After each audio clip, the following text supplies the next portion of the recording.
Сапатқалиевтің жеке қорынан.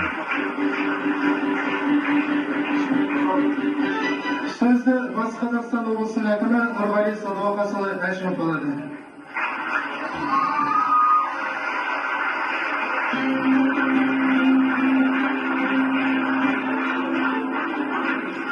Қонақтар, қасиет Ақжайыққа, Шежелі ауылға қош келдіңіздер.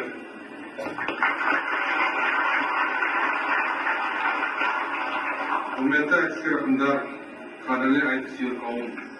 Біз ақылы сөзге тоқтаған, елдің жоғын жоқтаған өр қазақтың өжет ұрпағымыз.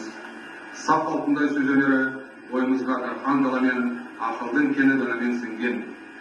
Екі ақынның арасында сөз болып өріліп, жыр болып өріліп, маржандай төгіліп тұратын сөз жекпе-жегі айтыс біздің баға жетпес байлығымыз, біздің асыл қазынамыз.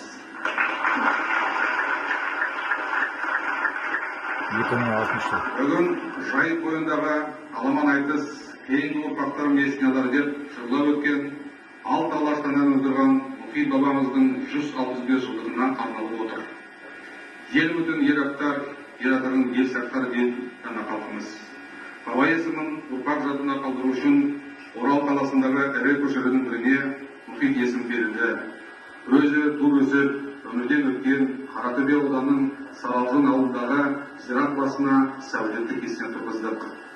Тұрмағызы атындағы Орал Саз колледжінде дәстүрлі әншілер бар. Оның түлектері Мұхит мұрасын кеңінен насихаттауда.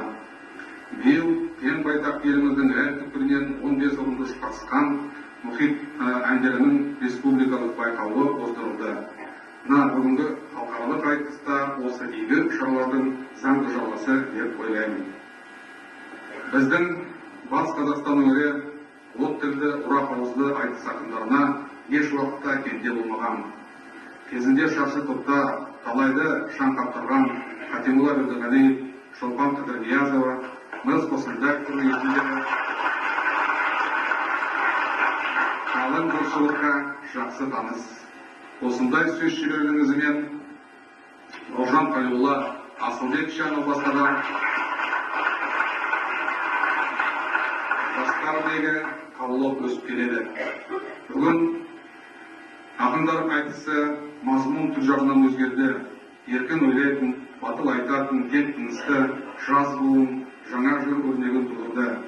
Осыған байланысты Ұлы Абайдың өлең сөздің патшасы сөз сарасы, қиыннан қиыстырар ер данасы, тілге жеңіл, жүрекке жұбы тиіп, теп-тегіс жұмыр кетсін айналысы деген әдемі жыр шумағы тілге оралады.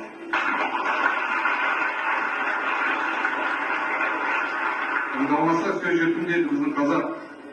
Бүгінгі бәсекеде ел көңілінен шығыңыздар. Бүгінгі айтыста бағы да кездескен шын жүрек оза шапсын. Рахмет.